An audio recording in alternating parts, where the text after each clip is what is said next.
ញញឹមស្រោមលែបើបើឃើញភ្លាមហើយតបចិត្តស្ទើរមិនបានសាច់សជាងសភៅតែបើចង់ចែកចៅយកទៅឲ្យបានយោនធ្វើជាគូស្គរបងឲ្យនាងស្គាល់អារម្មណ៍សុខសាន្តបើនាងប្រមែនបើស្ម័គ្រជូនទៅដើរលេងកំសាន្ត25ខែត្រង់ប៉ុណ្ណឹងមិនស៊ីផុយដើរលេងមិនឲ្យអូនចំណាយលុយមាន power bank ទៅឲ្យអូនដើរទៅបងឲ្យធ្វើកៅអីត្រៀមទៅឲ្យអូនអង្គុយញញឹមស្រោមលែបើបើឃើញភ្លាមហើយតបចិត្តស្ទើរមិនបានសាច់សជាងសភៅតែបើចង់ចែកចៅយកទៅឲ្យបានយោនធ្វើជាគូស្គរបងឲ្យនាងស្គាល់អារម្មណ៍សុខសាន្តបើនាងប្រមែនបើស្ម័គ្រជូនទៅដើរលេងកំសាន្ត25ខែត្រង់ប៉ុណ្ណឹងមិនស៊ីផុយ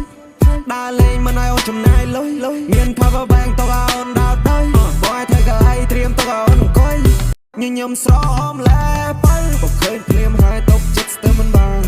សាច់សជាងសភៅតែបើចង់ចែកចៅយកទៅឲ្យបាន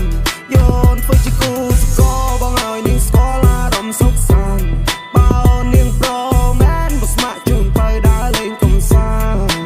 25ខែត្រង់ប៉ុណ្ណឹងមិនស៊ីផុយដើរលេងមិនឲ្យអូនចំណាយលុយមាន power bank ទៅឲ្យអូនដើរទៅបងឲ្យធ្វើកៅអីត្រៀមទៅឲ្យអូនអង្គុយញញឹមស្រោមលែបើបើឃើញភ្លាមហើយតបចិត្តស្ទើរមិនបានសាច់ស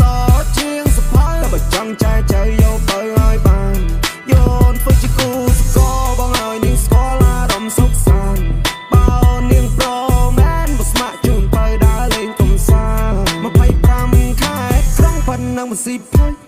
ដើរលេងមិនឲ្យអូនចំណាយលុយមាន power bank ទៅឲ្យអូនដើរទៅបងឲ្យធ្វើកៅអីត្រៀមទៅឲ្យអូនអង្គុយ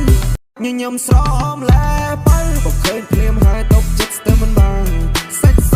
ជាងសភៅតែបើចង់ចែកចៅយកទៅឲ្យបានយោនធ្វើជាគូស្គរបងឲ្យនាងស្គាល់អារម្មណ៍សុខសាន្តបើនាងប្រមែនបើស្ម័គ្រជូនទៅដើរលេងកំសាន្ត25ខែត្រង់ប៉ុណ្ណឹងមិនស៊ីផុយដើរលេងមិនឲ្យអូនចំណាយលុយមាន power bank ទៅឲ្យអូនដើរទៅបងឲ្យធ្វើកៅអីត្រៀមទៅឲ្យអូនអង្គុយញញឹមស្រោមលែបើបើឃើញភ្លាមហើយតបចិត្តស្ទើរមិនបានសាច់សជាងសភៅតែបើចង់ចែកចៅយកទៅឲ្យបានយោនធ្វើជាគូស្គរបងឲ្យនាងស្គាល់អារម្មណ៍សុខសាន្តបើនាងប្រមែនបើស្ម័គ្រជូនទៅដើរលេងកំសាន្ត25ខែត្រង់ប៉ុណ្ណឹងមិនស៊ីផុយដើរលេងមិនឲ្យអូនចំណាយលុយមាន power bank ទៅឲ្យអូនដើរទៅបងឲ្យធ្វើកៅអីត្រៀមទៅឲ្យអូនអង្គុយញញឹមស្រោមលែបើបើឃើញភ្លាមហើយតបចិត្តស្ទើរមិនបានសាច់សជាងសភៅតែបើចង់ចែកចៅយកទៅឲ្យបានយោនធ្វើជាគូស្គរបងឲ្យនាងស្គាល់អារម្មណ៍សុខសាន្តបើនាងប្រមែនបើស្ម័គ្រជូនទៅដើរលេងកំសាន្ត25ខែត្រង់ប៉ុណ្ណឹងមិនស៊ីផុយដើរលេងមិនឲ្យអូនចំណាយលុយមាន power bank ទៅ